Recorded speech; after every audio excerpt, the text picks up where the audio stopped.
everybody, this is herculespetix, founder, curator, docent, and gift shop employee of the herculespetix Academy of Comic Book Studies. Today, we're going to look at The Many Ghosts of Dr. Graves, number 12. This is the Modern Comics reprint from the 70s of this. Originally, this was a 1968 comic. Unfortunately, these Modern Comics reprints, they don't reprint everything from the original. So I guess there's a 2-page story missing from this and a letter page. But there's some great weird stuff in here. Very dumb stuff in here too. But as you can see, we have a nice Steve Ditko cover. Getting all mystical on us. Getting all Doctor Strangey. And some of the Charlton stories that Ditko did, I mean, he did hundreds of them. And, you know, a lot of it was hacked out, some of it. The later stuff, but there's some of it that is like Doctor Strange worthy. It's got all this great cosmic, cool, supernatural shit.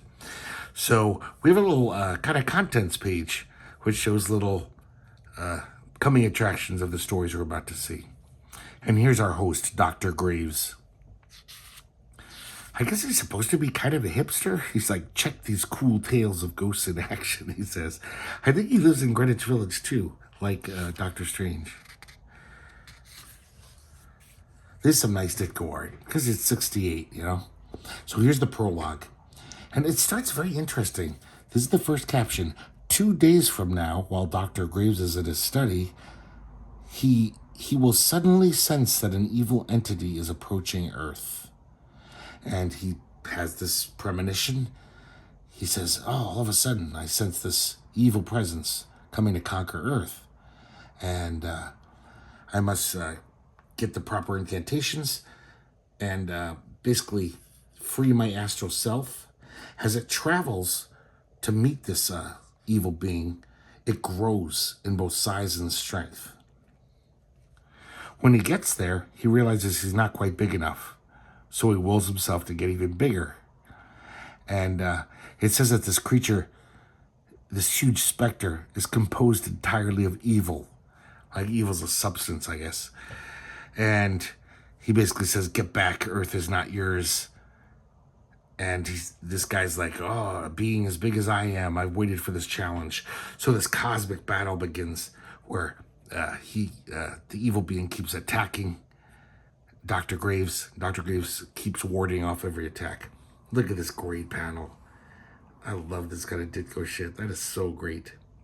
So finally, the guy, this evil being, I can't find a name for him. Maybe he does give his name. I don't remember. I'll just keep calling him the evil being. He probes Dr. Graves' mind. Look at that really great face there. Ditko would never draw this well. You know, I don't know, maybe 7 years later, all throughout the late 70s and 80s. And he basically is probing his mind for a weakness. And he can't detect any weakness. Dr. Graves has no weakness, which is hard to believe. So he says, I guess I won't be able to conquer Earth, but the things that I can conquer, I destroy. And he sends an energy blast towards Earth. Dr. Graves tries to get in front of it so he can blast it, but he's too late. And it destroys the Earth. I couldn't believe this. I was just like, what? And because his physical body was on Earth, he is quickly weakening without, he can't exist without a physical body, just like Doctor Strange and his astral self, you know. Soon he will wither away to nothing. So, this is just some great Ditko shit. So he gets weak, he feels himself getting weaker. He says, wait, maybe I can send my spirit back in time. And I'll have a second chance to fight this being. So he does just that. This is the dimension of time. Look at this great Ditko shit, like almost like some weird modern art paintings. But he continues to wither. Until at last, it's just a thought, a memory of what happened in the future. It comes to rest for a time in this amazing panel. And then it finally makes its way into, normal Earth space. And seeking out the one mind in which it would fit, Dr. Graves, obviously. So it hits Dr. Graves, and Dr. Graves is like, I'm having some kind of premonition that a giant entity will attack Earth in 2 days. So it's almost like we're back to the beginning of the story. That's also the kind of illustration Ditko would never do in the 70s.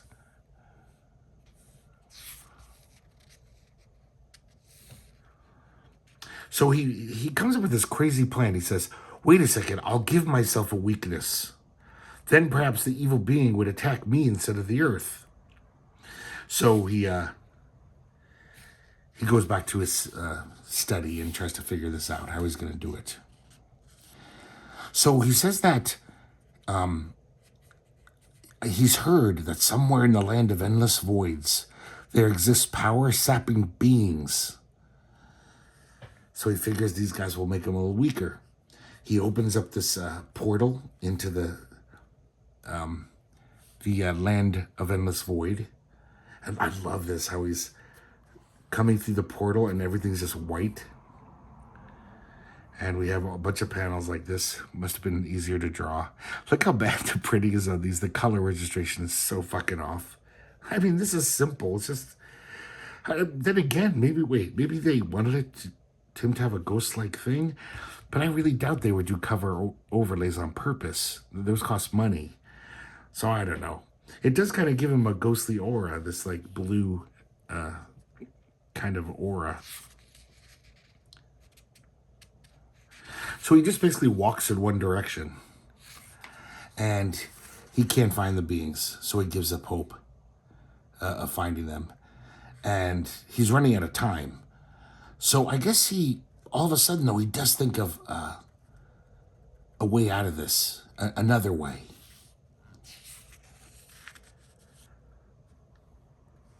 And then he looks at his ancient scrolls and says, yes, this just might work.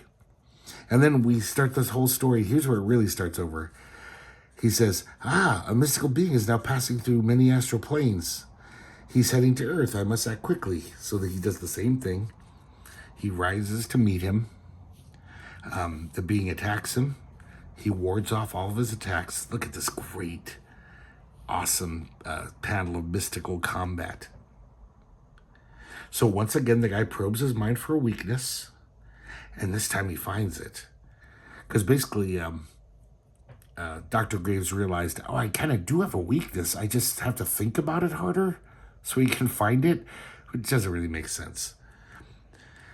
So he says, he's connected to the Earth, Dr. Graves. And if that connection is broken, he will wither away to nothing.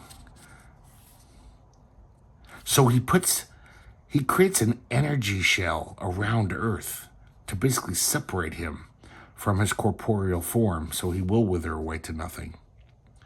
So he starts feeling himself weakening, but he realizes that to make that shell, that mystic shell, the evil being has weakened himself. So Dr. Graves is stronger than him for, a few seconds or a minute, because he's slowly getting weaker. So he starts, it's kind of funny how it's just fisticuffs. Like, they're astral beings and he's punching him. It's like a fist fight. Look at this great Ditko wallop here. That's such a great panel. These are all great panels. Ditko's so good at fight choreography. And so he knocks him out. And when he does, the mystic shell disappears. Look at him all stretching back. He's growing, but he's kind of growing like a little ungainly like. So with his new, even bigger strength, because now he's growing in strength and size, he throws this evil being to the other side of the universe, figuring he'll never return. And then he returns back to Earth. And he says, that premonition, where did it come from? I never did find out. And the narrator tells us, Dr. Graves is unaware that the warning came from himself and came from a time that now never existed. Here's a little one-page story to satisfy postal restrictions or demands. The Pirate and the Witch. It's pretty bad. It's pretty dumb. This little 2-page story. This is I forgot to mention, guys, that first story was written by Steve Skeets. That's probably why it's so odd. Steve Skeets was, worked for DC for years, but he always had a weird little skewed take on the average, adventure story or superhero story. Yeah, I think he did some stuff for Undergrounds, I think. So he definitely had a different perspective. I think he was a hippie dude. This story, we don't know who wrote it. At least Grand Comic Database doesn't. Pencils are by Charles Nicholas, and inks by Vince Alasia, who did lots of work for Charlton. So, Dr. Graves is the narrator instead of the protagonist this time. Usually he's just the narrator of these stories. And I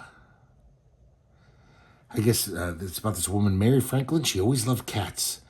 And when she saw this sleek, black, poorly illustrated, horribly illustrated cat in a pet store window, she couldn't resist and she brought it. As she walked away with the cat, she realized she started feeling dizzy. And in the weeks that followed, every time she got near the cat, God, this is such a badly drawn cat. Every time she got near the cat, she got dizzy. One day it got so bad that she just passed out. When she woke up, her apartment was just, everything was torn to shreds. So this woman says, "You asked for it, you miserable beast. I've taken enough from you. I'm going to throw you out the window."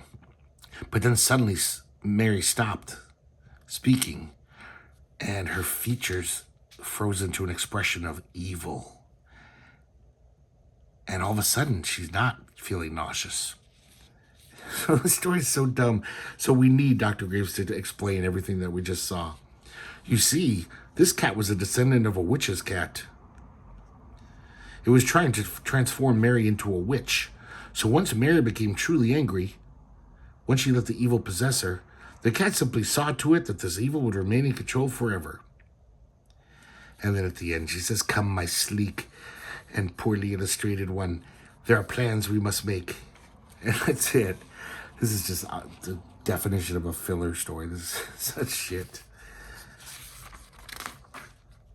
So now we have The Criminal Type.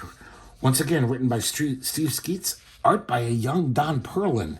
Because this is 1968. I think Don Perlin, this might have been one of the first things he ever drew. And he's still terrible.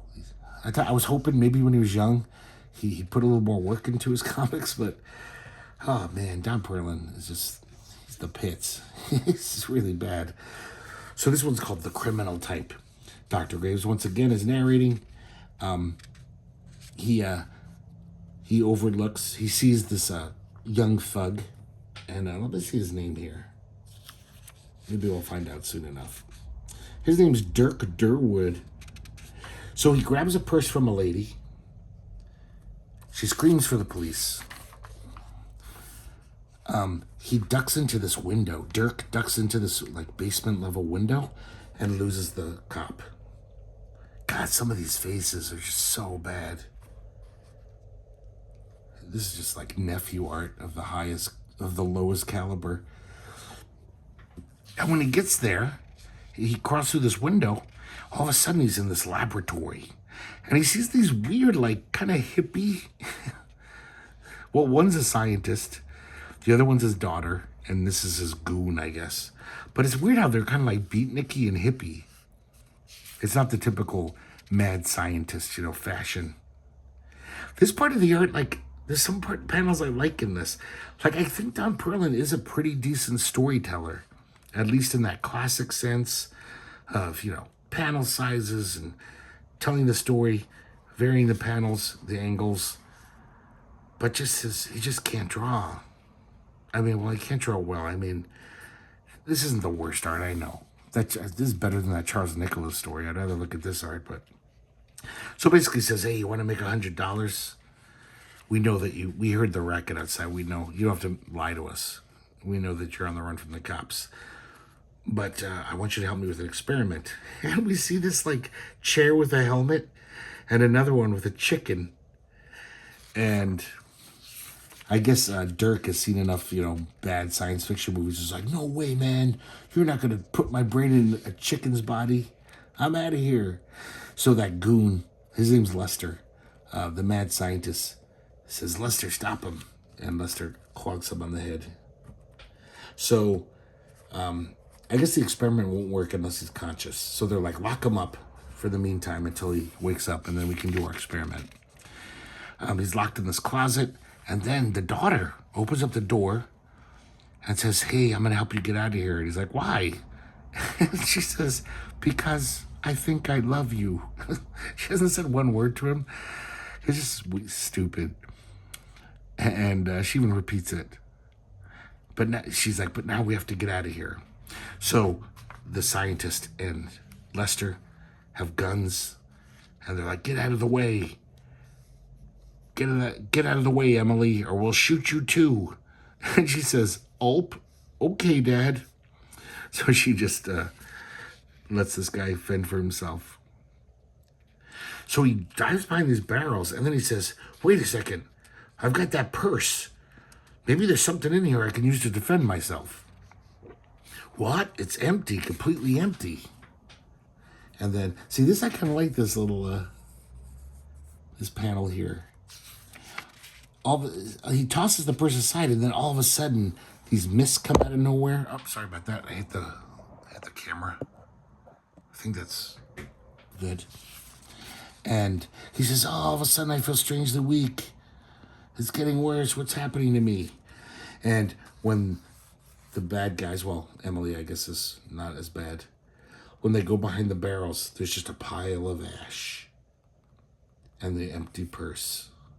And once again, the stupid story, they need Dr. Graves to explain it to us. How bad that face is. His eyes are way too close together. So he just totally tells us. So now we know what happened to the old lady. Oh, I'm sorry, I didn't even mention that when the cop went back to tell the old lady that he couldn't get the mugger, she was gone. So now we find out what happens to the old lady. She too must have turned into a pile of dust soon after losing the purse. But what power does the purse possess? That is one thing I don't know. And if I did, I don't think I'd tell you. That's so weird, his dialogue. Why? You're the narrator of this monster comic. Why wouldn't you tell us? You're always explaining things to us. And then this little note, we just tell it like it is. Oh, that's so dumb. Next we have The Presence. And this is a really dumb story. This is written and drawn by Ernie Bach. There's some nice images in here. Like, I love this. This is The Presence. He's almost like this spectral being. Almost like demigod. So we see this jet fighter. And the guy has to bail out. There's engine trouble. And now this jet is like a deadly missile. It's just flying through the sky. We cut away, and we see this rural community. We see the Keller family, mother, daughter, father, son. Look at the son's head. That's so weird. I guess I don't like any time he draws people, but I like the way he draws this little specter guy. The Presence. So one day the Presence visits their home, and suddenly Mrs. Keller was overcome by a strange feeling of dread. She was frightened, but she didn't know why. But she was like, to the kids, she's like, come with me, quickly. And like she rushes outside into the snow. They're like, shouldn't we have our jackets, Mommy? It's cold. It's like, no time for that. All the neighbors are looking at her like, what the hell is she doing? And they run and they run. And then all of a sudden, they hear this horrible, loud, wailing scream of a jet fighter. Out of the sky came heading down towards their homes. Many homes were destroyed, many lives lost. But the Kellers had been spared. And, except, where's the father?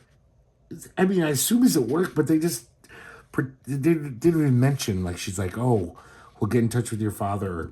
It's almost like she just saved the kids. The father could have been putting around in his den. She didn't say, come on, we gotta go. It's really odd. Okay, now we have another explanation. It's not even an explanation.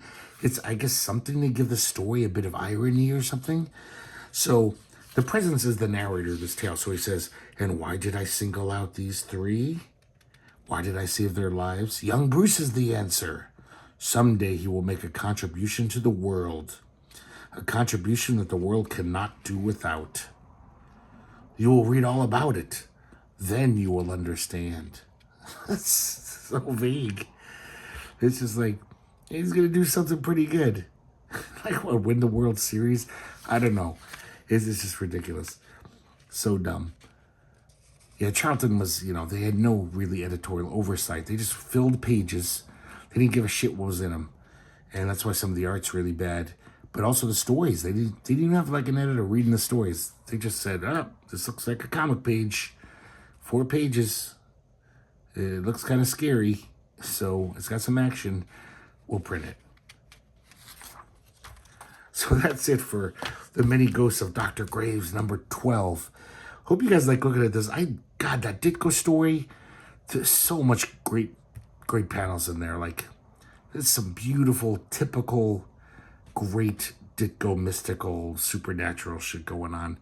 So worth the price of admission. But some of the other stories are so dumb that they're pretty funny. And they were kind of fun to read just so I could laugh at them at the end and shake my head and just be like, what the fuck are you talking about? That's crazy.